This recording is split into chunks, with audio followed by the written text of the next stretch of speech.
materi yang pertama yaitu Ma'rifatul Insan. Ma'rifatul dan insan yaitu dua kata yang berbeda. Ma'rifat adalah proses pengenalan dan insan yaitu manusia atau diri sendiri. Secara istilah, Ma'rifatul Insan yaitu suatu proses mengenali dan juga memahami penciptaan manusia oleh Allah Subhanahu wa taala. Nah, asal penciptaan manusia itu dari tanah lalu ditiupkan dengan menyempurnakan ke dalam ruh. Nah, ada 3 unsur manusia. Yang pertama ada hati, akal, dan juga jasad. Manusia itu diberi 2 amanah.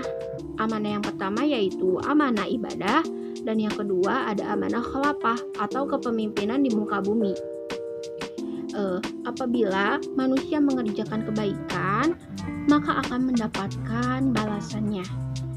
Ada hadisnya, barang siapa mengerjakan amal soleh, baik laki-laki maupun perempuan dalam keadaan beriman, maka sesungguhnya akan kami berikan kepadanya kehidupan yang baik, dan sesungguhnya kami akan berikan balasan kepada mereka dengan pahala yang lebih baik dari apa yang telah mereka kerjakan. Quran Surat An-Nahl surat ke-16 ayat 97. Materi yang kedua yaitu tentang hakikatul insan atau hakikat manusia. Menurut Kamus Besar Bahasa Indonesia, hakikat itu memiliki 2 arti. Yang pertama yaitu intisari atau dasar. Nah, yang kedua adalah kenyataan yang sebenarnya atau sesungguhnya.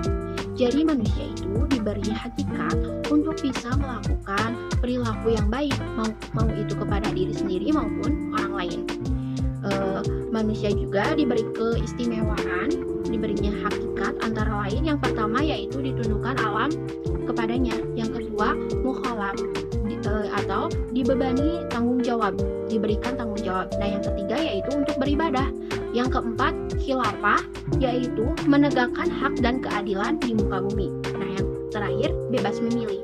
Jadi apabila manusia mengerjakan hakikatnya dengan baik, maka akan mendapatkan balasan.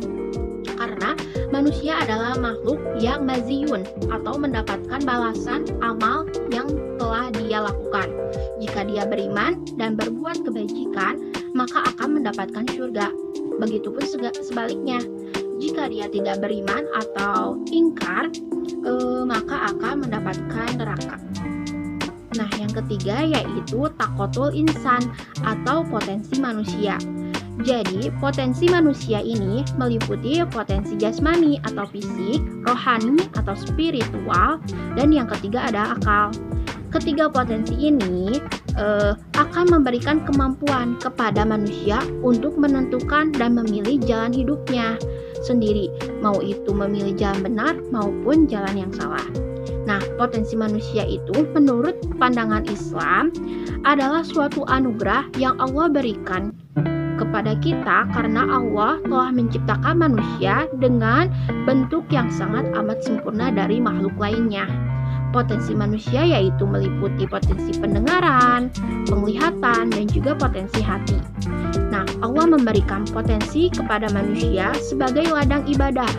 Apabila ia patuh dan juga tunduk, mengikuti perintahnya dan juga menjauhi larangannya, jika ada yang berkhianat atau tidak patuh mendekati apa yang Allah larang dan juga tidak mengerjakan amal yang soleh, maka Allah akan jadikan ia mempunyai diri yang hina atau diri yang hina melebihi seekor binatang. Apabila dia mengerjakan amal yang soleh yang tadi saya jelaskan atau yang tadi saya ucapkan, maka Allah akan memberikan dia surga.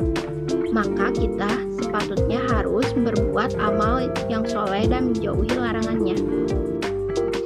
Nah, materi yang keempat atau yang terakhir yang akan saya jelaskan yaitu tentang nafsu insan atau jiwa manusia.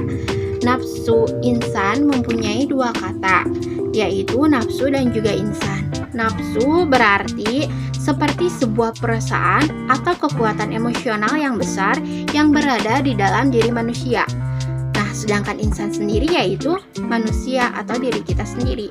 Nah, jiwa manusia terdapat 3 nafsu di dalam dirinya. Yang pertama ada nafsu mutmainah, yang kedua ada nafsu lawamah, dan yang ketiga ada nafsu amarah.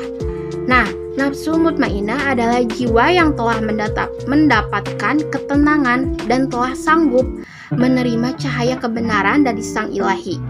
Sedangkan nafsu lawamah yaitu menyesali diri sendiri. Jadi, apa yang telah dia perbuat, misalnya dia mencelakai seseorang, lalu dia menyesal. Nah, yang ketiga yaitu nafsu amarah, yaitu suka menyuruh kepada keburukan. Misalnya ada seseorang yang menyuruh temannya itu untuk mencuri. Nah, itu termasuk ke dalam nafsu amarah. Sekian dari saya. Terima kasih. Wassalamualaikum warahmatullahi wabarakatuh.